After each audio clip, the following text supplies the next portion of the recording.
Olá, meu nome é Daniel Moraes, estamos de volta na nossa jornada seguindo o mapa de Deus, aprendendo verdades que transformam. Deixa eu te passar as nossas orientações para a nossa jornada para te lembrar. É importante que você consulte os textos bíblicos que serão citados no texto, tá bom? Então responda as possíveis questões que também serão levantadas em nosso estudo. Nossa segunda orientação é, caso você queira anotar suas dúvidas e me enviar, pode fazer isso no e-mail que aparece na tela, que eu tentarei te responder. E se você chegar no final da nossa jornada, eu gostaria de ter um retorno seu, de como entender o plano de Deus te trouxe mudanças reais para a sua vida, ok? Pensando assim, deixa eu relembrar as duas verdades que sempre nos acompanharão na nossa jornada. Primeira, a Bíblia, a palavra de Deus. E segunda, a vontade soberana e benevolente de Deus está acontecendo na história bíblica em um contexto de conflito, tá bom? Um conflito com a vontade rebelde das criaturas contra o seu Criador, mas esse Criador, esse Deus, está conduzindo o seu plano para um desfecho final vitorioso e glorioso. Pensando assim, lembra que nesse desenrolar do plano de Deus na história, vai ser necessário para o homem depositar confiança nele e viver de acordo com aquilo que ele está orientando e falando. Isso na Bíblia se chama fé, tá bom? A fé vai estar sempre baseada na revelação de Deus e ela sempre vai produzir um viver obediente conforme aquilo que Deus falou. Isso vai acontecer em meio ao conflito do pecado no nosso coração e também em oposição no mundo ao seu Criador. Nós vemos isso em Hebreus capítulo 11, versículo 6, de maneira muito clara, que sem fé é impossível agradar a Deus, ok? Prosseguindo então no nosso mapa de Deus, deixa eu só relembrar que na primeira lição nós falamos que Deus criou e viu que era muito bom, Gênesis capítulo 1 e 2. Na segunda lição, a maior mentira de todos os tempos nos foi contada e olhamos isso em Gênesis capítulo 3. E agora nós vamos olhar na nossa jornada no mapa de Deus o triste resultado do pecado na humanidade. Então aqui na lição 3, nós veremos o triste resultado do pecado na humanidade. Veremos como um homem se multiplicou na terra e com eles a maldade produzida pelo seu próprio coração corrompido. Vai ser em tão pouco tempo que a terra vai se corromper com todo tipo de maldade que os homens passaram a viver. Com isso é importante nós lembrarmos a nossa trajetória, a nossa jornada. Lembra que em Gênesis capítulo 1 e 2, Deus vai se revelar como Criador de todas as coisas? Pois bem, dessa maneira Deus vai dizer para o homem, para a mulher e também a sua criação qual é o propósito, quais são os propósitos pelas quais Deus havia constituído e criado eles. Então, nós temos em Gênesis capítulo 1 e 2 muito claro isso, por isso que o texto termina dizendo que tudo que Deus havia feito era muito bom. Em Gênesis capítulo 3 nós vamos ver o cenário mudando, o cenário virando tenebroso com a queda. Um ser entra na história trazendo uma nova maneira de ver a vida e de interpretar o que Deus havia falado. E com isso ele injeta o veneno do pecado no coração de Eva e Adão também peca, transgredindo aquilo que Deus havia falado e ordenado para ambos. E então nós temos a queda pronunciada em Gênesis capítulo 3, mas temos também a promessa que dá esperança, a promessa que diz que é Deus quem vai mudar o cenário que havia se corrompido agora a partir da queda de Adão e Eva. Que maravilha, em Gênesis capítulo 3 temos isso como luz para os nossos caminhos, né? Como verdade que vai nortear o nosso coração, enchendo nossa vida de esperança. E aqui em Gênesis capítulo 5 a 9, nós vamos aprender justamente sobre o juízo de Deus trazido para a humanidade, mas ao mesmo tempo a renovação trazida para ele da sua promessa. Ok? Então nós vamos caminhar assim. Então, como Deus vê o mundo pós-queda? Em dois textos vão nos ajudar a buscar essa resposta. Um está em Gênesis capítulo 6, versículo 5, vai dizer que viu o Senhor que a maldade do homem se havia multiplicado na terra e que era continuamente mal todos os desejos ou desígnios do seu coração. E em Gênesis capítulo 6, versículo 11 e 12, vai dizer que a terra estava corrompida à vista de Deus e cheia de violência. Viu Deus a terra, e eis que estava corrompida, porque todo ser vivente havia corrompido o seu caminho na terra. Então, claramente aqui nós aprendemos que Deus viu a corrupção do coração dos homens e que suas ações eram cheias de maldades. Logo, Deus vai resolver julgar a terra. Isso ele vai fazer através do dilúvio. Em Gênesis capítulo 6, versículo 17, Deus falou, disse assim: porque estou para derramar águas em dilúvio sobre a terra, para consumir toda a carne em que há fôlego de vida debaixo dos céus. Tudo que há na terra perecerá. Observe que nesse texto Deus anuncia o juízo. Nós aprendemos já nas lições passadas e vimos que Deus, como Criador, ele tem autoridade e ele exerce justiça. Nós olhamos em Gênesis capítulo 3 e vimos Deus julgando o pecado, a transgressão de Adão e Eva. Da mesma forma, Deus não está deixando de ver o que está acontecendo aqui na humanidade. E Deus vai julgá-los agora através do dilúvio, já que toda a humanidade era corrompida. Olha que interessante, leia Mateus capítulo 24, versículo 37 a 39. Veja como Jesus vai descrever a maneira em que vivia a humanidade nos dias de Noé. Observe aí, como foi nos dias de Noé, assim também será na vinda do Filho do Homem. Pois nos dias anteriores ao dilúvio, o povo vivia comendo e bebendo, casando-se e dando-se em casamento, até o dia em que Noé entrou na arca, e eles nada perceberam, até que veio o dilúvio e os levou a todos. Assim acontecerá na vinda do Filho do Homem. Como você conseguiria destacar, de maneira resumida, a maneira como esse povo vivia? Olha o que Jesus está descrevendo aqui, a maneira como essas pessoas viviam na época de Noé. Ele vai dizer que quando ele voltar, ele vai encontrar uma humanidade semelhante como Noé. E a marca principal desse povo na época de Noé era justamente uma humanidade marcada pela incredulidade. Essa humanidade era marcada por viver de maneira que eles desconsideravam Deus. Eles viviam como se Deus não existisse. Isso se chama incredulidade. Eles sabiam, mas não viviam conforme aquilo que eles sabiam. Justamente ao conceito contrário de fé, que é saber, que se baseia no que Deus falou, e então passa a viver de acordo com o que Deus disse. Olha que fenomenal esse texto. Jesus está dizendo que as pessoas da época de Noé, elas viviam sua vida comum, por exemplo, comendo e bebendo, casando-se e dando em casamento, são práticas comuns da nossa vida diária, e a gente não pode imaginar que essa humanidade na época de Noé era uma humanidade que todos cometiam perversidades como assassinato, roubos, homicídios. O fato é que a viver de maneira diferente com que Deus criou o homem é viver numa incredulidade de coração, e isso vai desencadear reações, ações, e isso no texto que vimos em Gênesis mostra como o homem havia corrompido os seus caminhos. Eles estavam vivendo diferente da maneira que Deus havia estabelecido. É justamente nessa época que vai surgir um homem chamado Noé. Vê como em Gênesis capítulo 6, versículo 8 e 9, a Bíblia vai descrever esse homem. A Noé, porém, o Senhor mostrou benevolência. Eis a história de Noé. Noé era um homem justo e íntegro entre os seus contemporâneos. Noé andava com Deus. Deixa eu fazer essa pergunta aqui. Por que você acha que Noé foi salvo por Deus? Essa é uma boa pergunta que você tem que encontrar uma resposta coerente com o que o texto bíblico fala. Vamos verificar então. Primeira verdade sobre essa pergunta é que Noé foi salvo pela graça de Deus. Apesar de Noé ser pecador, Noé achou graça diante do Senhor. Isso justamente significa que Deus deu a ele o que ele não merecia.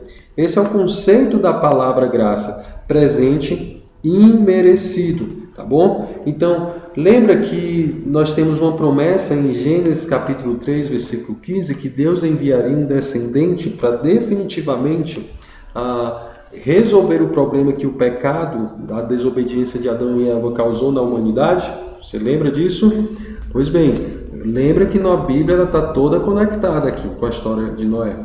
Noé foi preservado por Deus, Noé achou graça diante de Deus, porque Deus salvou Noé para justamente cumprir a sua promessa. Deus precisava enviar o descendente que ele havia prometido. E se ele tivesse exterminado todos na terra, quem seria e por meio de quem viria o descendente para resolver o problema do pecado? Então Deus estaria mentindo, Deus não estaria cumprindo a sua promessa de Gênesis 3 a 15 feito a Adão e Eva. Então Noé foi salvo pela graça de Deus. Noé não foi salvo porque ele era um homem puro de coração. Noé também tinha o seu coração corrompido, o seu coração era pecador como o dos demais da sua época. Noé não era um homem que os desejos do seu coração não eram corrompidos, pelo contrário, o seu coração era corrompido pelo pecado. Por isso, fique muito claro para nós aqui, Noé foi salvo pela graça de Deus. Não foi salvo pelas suas obras, não foi salvo porque ele era um homem perfeito, puro e bom. Não. Noé foi salvo porque Deus deu a ele o que ele não merecia. O que Deus estava dando para a humanidade era um juízo justo, era o que eles mereciam. Mas Deus resolveu salvar Noé, dando a ele o que ele não merecia. Isso se chama graça de Deus na Bíblia. E também podemos aprender que Noé foi transformado pela graça de Deus. Em Gênesis capítulo 6, versículo 22, vai dizer assim, depois que Deus deu as instruções para Noé, falou que ele estaria mandando um dilúvio, estaria mandando um juízo, deu as instruções para que Noé fizesse um meio de salvação, de livramento do juízo de Deus.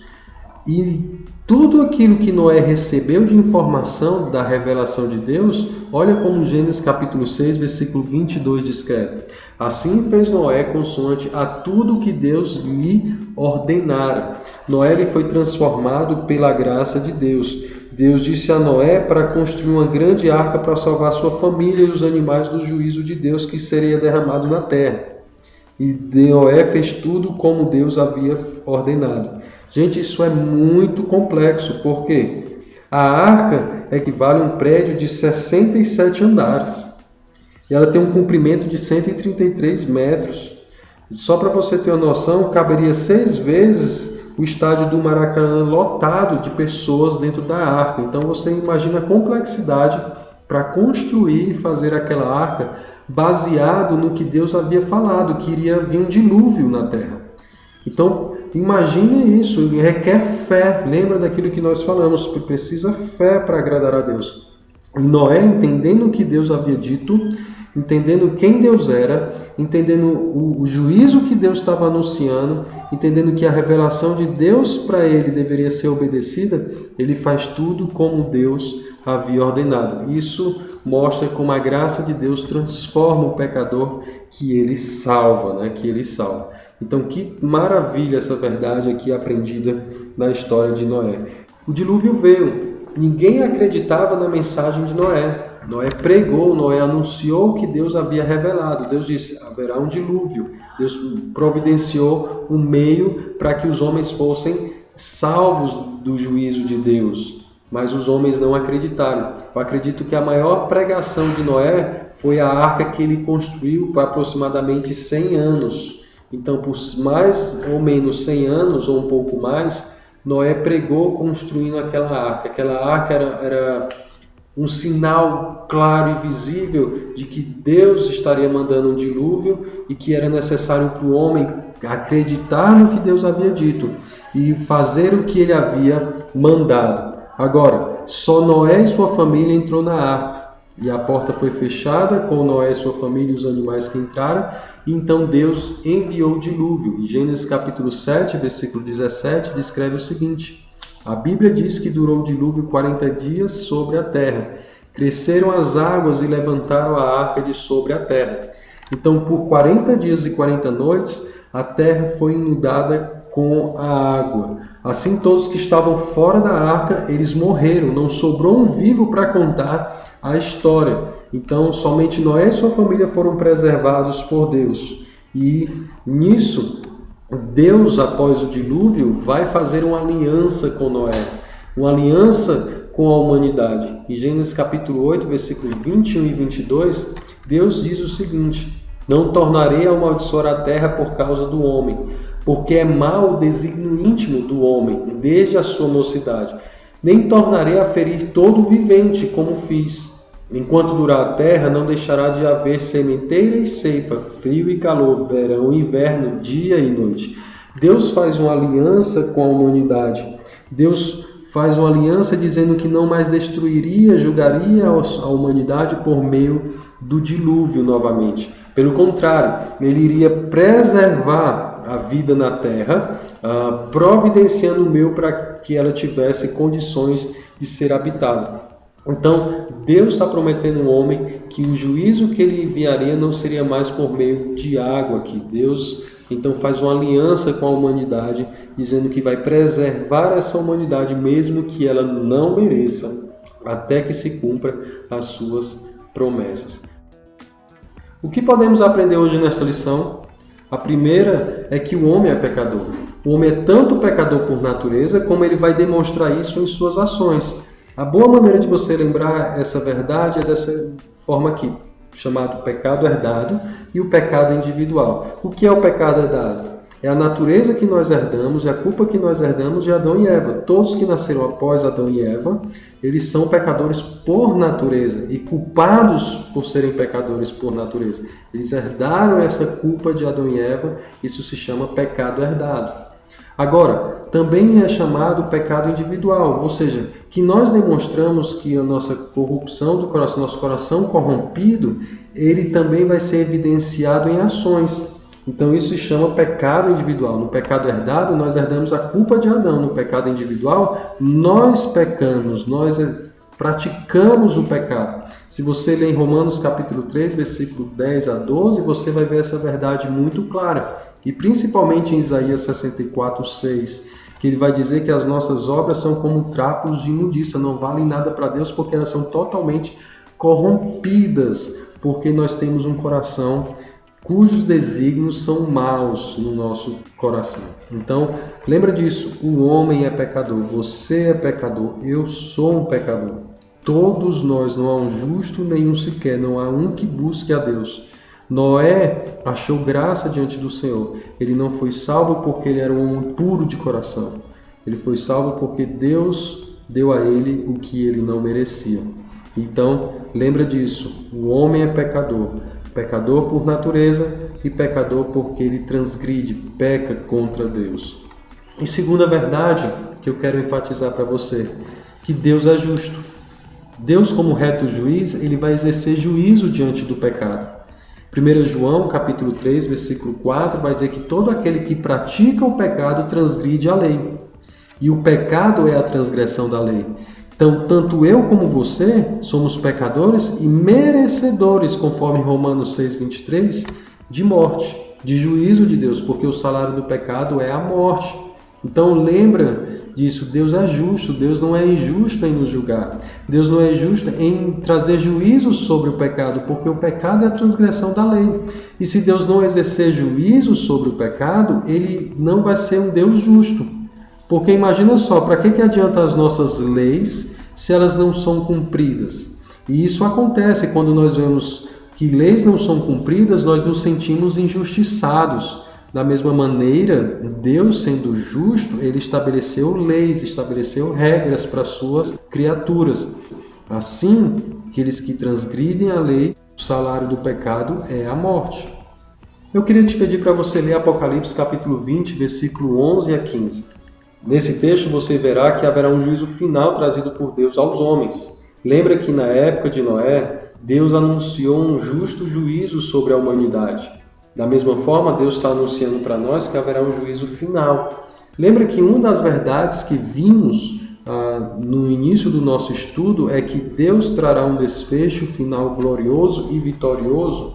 Pois bem, Apocalipse capítulo 20, versículo 11 a 15, está mostrando esse desfecho final glorioso. Mas para algumas pessoas ou para uma parte da humanidade, esse desfecho não será nada bom, porque não deram ouvido à revelação de Deus. Terceira verdade que eu quero enfatizar para a gente é que Deus é gracioso. Lembra por que Deus salvou Noé do dilúvio? Noé foi salvo pela graça de Deus. Noé recebeu o que ele não merecia. Então é por meio de Noé que o plano de Deus em Gênesis capítulo 3 vai ser mantido, vai se cumprir. Sua graça vai ser demonstrada aqui também para cumprir a promessa de não mais destruir a terra por outro dilúvio. Tudo isso revela que esse Deus é um Deus gracioso, um Deus que se demonstra gracioso para as suas criaturas. Como deu a Noé um meio de salvação do juízo presente na sua época, Deus também salva pecadores hoje. Por que Deus salva o pecador do juízo eterno? Quero destacar esse texto de Efésios capítulo 2, do versículo 1 ao 5 e o versículo 8. Olha o que esse texto vai dizer. Vocês estavam mortos em suas transgressões e pecados, nos quais costumavam viver, quando seguiam a presente ordem deste mundo e o príncipe do poder do ar, o espírito que agora está atuando nos que vivem na desobediência. Anteriormente, todos nós também vivíamos entre eles, satisfazendo as vontades da nossa carne, seguindo seus desejos e pensamentos. Como os outros, éramos por natureza merecedores da ira. Todavia, Deus, que é rico em misericórdia pelo grande amor com que nos amou, deu-nos vida juntamente com Cristo quando ainda estávamos mortos em transgressões. Pela graça vocês são salvos, pois vocês são salvos pela graça, por meio da fé. E isto não vem de vocês, é um dom de Deus. Porque Deus salva o pecador do juízo eterno, porque Ele é um Deus gracioso.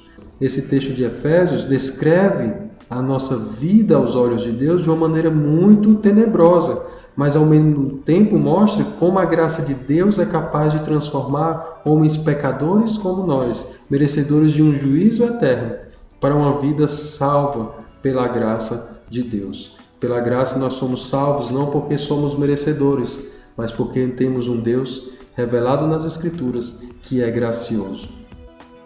Quero terminar deixando esse texto de 1 João, capítulo 4, versículo 9 e 10. Foi assim que Deus manifestou o seu amor entre nós. Enviou seu Filho unigênito ao mundo para que pudéssemos viver por meio dele. Nisto consiste o amor, não em que nós tenhamos amado a Deus, mas em que ele nos amou e enviou seu Filho como propiciação pelos nossos pecados. Olha que texto maravilhoso para nós finalizarmos nossa lição de hoje. Deus ele manifestou seu amor, sua graça para com a minha vida e para a sua vida. Deus pegou, como na época de Noé, e anunciou um juízo, mas providenciou o meio de salvação. A arca foi o meio de salvação na época de Noé. Da mesma forma, Deus está dizendo para nós, a maneira de sermos salvos do juízo de Deus é por meio do seu Filho que Ele enviou ao mundo. Ele fez propiciação, Ele tornou a gente favorável aos olhos de Deus por meio da sua vida que Ele deu em nosso lugar. Esse é o plano de Deus que está se cumprindo em todas as Escrituras e que a gente está caminhando na nossa jornada pelo mapa de Deus. Se você gostou do nosso estudo seguindo o mapa de Deus, inscreva-se no nosso canal e também compartilhe com mais uma pessoa para que ela então aprenda mais da palavra de Deus. Muito obrigado por sua atenção e até o próximo estudo, se Deus quiser.